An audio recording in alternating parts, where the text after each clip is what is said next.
Class का first chapter कर रहे थे, उसमें पढ़ रहे थे हम तापमान। तापमान की 3 इकाइयाँ होती हैं। नंबर 1 सेल्सियस, नंबर 2 केल्विन,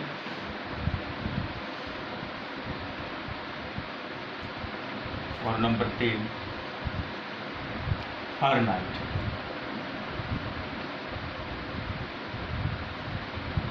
ये 3 इकाइयाँ होती हैं तापमान को मापने के लिए।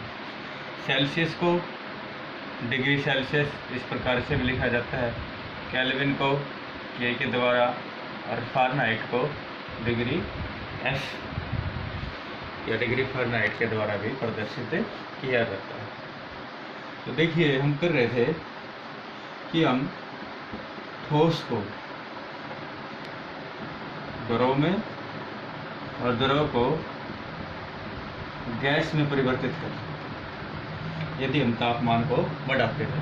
तापमान बढ़ाने पर ठोस द्रव में परिवर्तित हो जाएगा, इसका क्या हो जाएगा, गलन हो जाएगा। द्रव का वाष्पन होने के बाद यह गैस में परिवर्तित हो जाता है। इसी प्रकार से तापमान को अगर हम घटाएं, गैस का संघनन होने के बाद प्रक्रिया क्या कहेगी, क्या कहलाई जाएगी, यदि गैस संघनित होती है तो वह द्रव में आ जाएगी। और इसी प्रकार से द्रव को अगर हम जमा देते हैं, इसके जमने के बाद जैसे पानी को जमा दिया तो यह बर्फ़ में ठोस में परिवर्तित हो जाता है।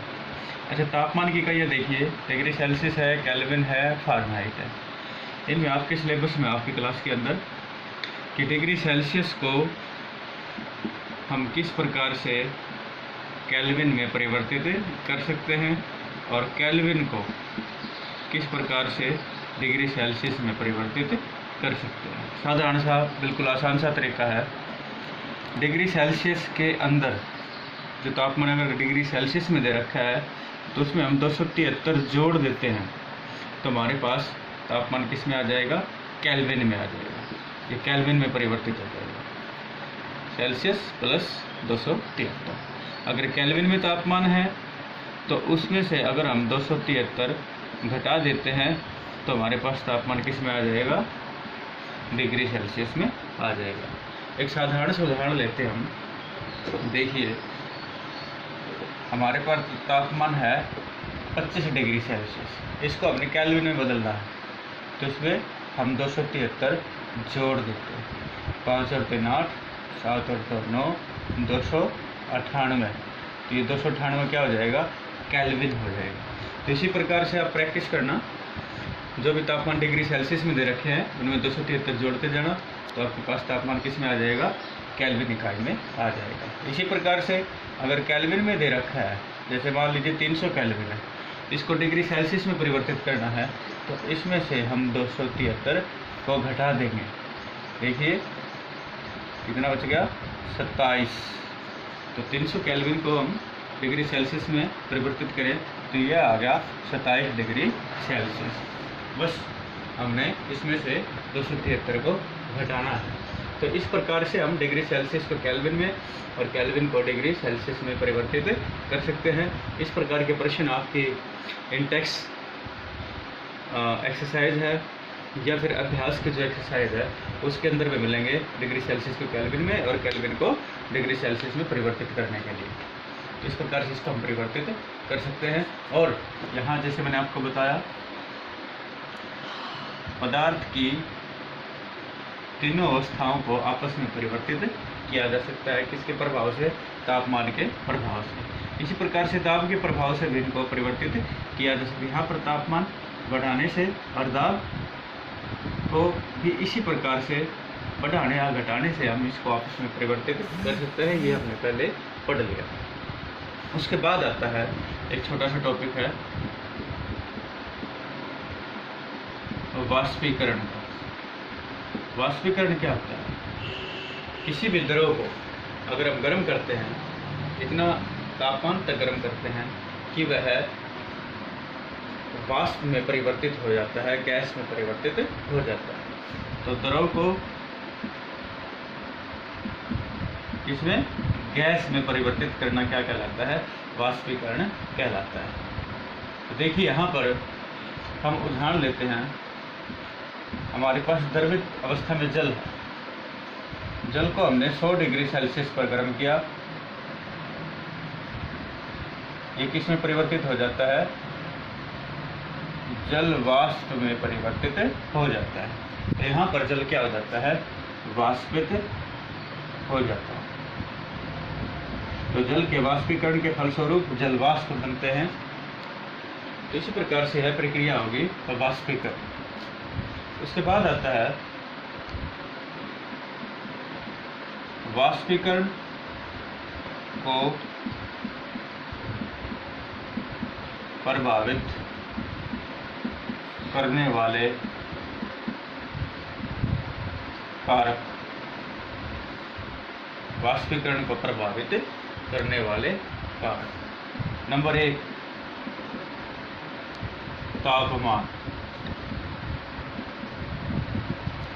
तापमान के बढ़ने पर वाष्पीकरण भी क्या हो जाता है? बढ़ जाता है। देखिए तापमान बढ़ाएंगे हम तो वाष्पीकरण की प्रक्रिया भी क्या हो जाती है? तेज हो जाती है। तापमान बढ़ने के साथ साथ वाष्पीकरण की प्रक्रिया क्या होती है? बढ़ जाती है। तो पहला जो वाष्पीकरण को प्रभावित करने वाला कारक है वह है तापमान। तो तापमान बढ़ने के साथ साथ जो भी पदार्थ होता है उसके कणों की गतिज ऊर्जा बढ़ जाती है और जिससे वो दूर दूर जाते हैं।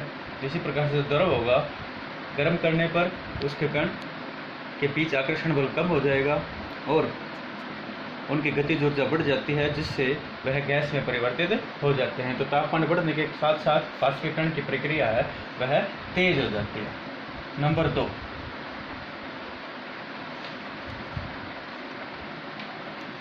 सतही क्षेत्रफल। सतही क्षेत्रफल का मतलब होता है जैसे जल को हमने एक गिलास में रखा और उतनी मात्रा के जल को हमने एक प्लेट के अंदर रख दिया। तो गिलास के अंदर जो ऊपर का उसका सरफेस होगा, जो सतह क्षेत्रफल होगा, वह कब होगा? जबकि प्लेट में उतनी मात्रा जल की डालने के बाद उसका जो क्षेत्रफल है वो बढ़ जाता है। इसी प्रकार से गिलास में रखा जल है वह वाष्पीकरण की प्रक्रिया उसकी धीमी होगी, जबकि प्लेट में रखे हुए जल की वाष्पीकरण की प्रक्रिया अधिक हो जाती है। क्यों हो जाती है? क्योंकि वहाँ पर स्थायी क्षेत्रफल अधिक होगा। प्लेट के अंदर काफ़ी गिलास की तुलना में काफ़ी अधिक क्षेत्रफल के अंदर हमें जल है वो नज़र आएगा। तो उसकी सतह है वो बढ़ जाती है जिसके कारण वाष्पीकरण की प्रक्रिया भी बढ़ जाती है। नंबर 3, आर्द्रता। आर्द्रता क्या होता है? वायु के अंदर नमी को आर्द्रता बोलते हैं। अगर वायु में नमी होगी, अधिक वायु होगी तो उससे क्या होता है? पहले से ही वायुमंडल के अंदर जल वाष्प उपस्थित होते हैं। तो ऐसी स्थिति के अंदर जो वाष्पीकरण की प्रक्रिया है, क्योंकि पहले से ही वायुमंडल के अंदर जल वाष्प विद्यमान है, तो वाष्पीकरण की प्रक्रिया क्या हो जाती है? धीमी हो जाती है। यहाँ पर क्या होगा? आर्द्रता के साथ वाष्पीकरण की प्रक्रिया कम हो जाती है। उसके बाद नंबर 4, जो चौथा कारक है जिसको प्रभावित करता है वह है गतिशीलता। किसकी गतिशीलता है ये? पवनों की गतिशीलता या वायु की गतिशीलता। जिस दिन वायु तेज बहती है उस दिन क्या होता है? हमारे कपड़े हैं वो जल्दी से सूख जाते हैं। तो जो गीले कपड़ों के अंदर जल है वह जल्दी से वाष्पित हो जाता है। और जब वायु धीमी चलती है या फिर न के बराबर है तो तब कपड़े जल्दी से नहीं सूखते हैं, क्योंकि वायु जितनी अधिक गतिशील होगी तो पवनों की गति उतनी ही तेज होगी, तो वह वाष्पीकरण की प्रक्रिया को बढ़ा देता है और जिसके कारण से कपड़े जल्दी सूख जाते हैं। तो ये था वाष्पीकरण के बारे में। एक छोटा सा टॉपिक बचता है, वह है ऊर्ध्वपातन। देखिए मैंने ये लिखा था यहाँ पर, ठोस को तापमान बढ़ाने पर द्रव में और द्रव को तापमान बढ़ाने पर गैस में परिवर्तित किया जा सकता है। लेकिन कुछ इस प्रकार के भी पदार्थ होते हैं जिनको हम ठोस से सीधा गैस में परिवर्तित कर सकते हैं, जैसे कि कपूर है या नेफ्थलीन है। कपूर की गोली या नेफ्थलीन की गोली, ये क्या होते हैं? सफ़ेद रंग के दिखने वाले इस तरह के केमिकल रसायन होते हैं, तो जो नज़र आते हैं ठोस अवस्था में, लेकिन समय के साथ इनकी मात्रा है वो घटती जाती है और एक दिन ये पूरे गायब हो जाते हैं। ऐसा क्यों होता है? क्योंकि ये ठोस अवस्था से सीधे गैस अवस्था में परिवर्तित होते रहते हैं। इस प्रकार की प्रक्रिया जिसमें कोई पदार्थ ठोस से सीधा गैस में परिवर्तित हो जाता है उसे कहते हैं ऊर्ध्वपातन। कौन सी प्रक्रिया हुई है? ये प्रक्रिया हुई ऊर्ध्वपातन। तो ऊर्ध्वपातन में क्या होता है? ठोस पदार्थ सीधा गैस में परिवर्तित हो जाता है। तो इस प्रकार से ऊर्ध्वपातन होगा ठोस से सीधा गैस पे या गैस से सीधा पदार्थ ठोस में आ जाना। तो यह प्रक्रिया ऊर्ध्वपातन कहलाती है। इसके बाद बचता है एक टॉपिक छोटा सा, वह है वाष्पीकरण के कारण शीतलता। अब देखो, जैसे एसीटोन को हमने अपने हथेली पर रखा, पेट्रोल या डीजल की कुछ मात्रा हथेली पर रखी, तो हमारी हथेली क्या हो जाती है?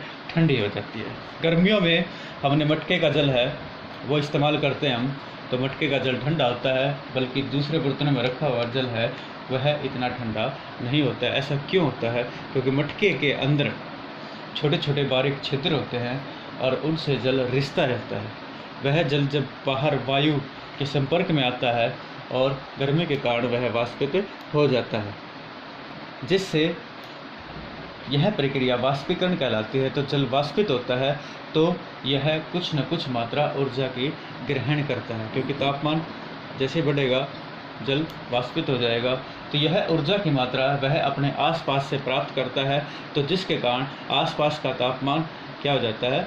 कम हो जाता है। तो इसी प्रकार से मटके के अंदर से जो जल बाहर रिसा हुआ है वाष्पित होगा, तो मटके के अंदर के जल से वह ऊष्मा को ग्रहण करता है, जिससे मटके के जल का तापमान कम हो जाता है और वह ठंडा हो जाता है। इसी प्रकार से हमने अपने हथेली के ऊपर थोड़ा सी एसीटोन की मात्रा रखी, पेट्रोल या डीजल की मात्रा रखी, तो ये पदार्थ क्या होते हैं? जल्दी से वाष्पित होने वाले होते हैं।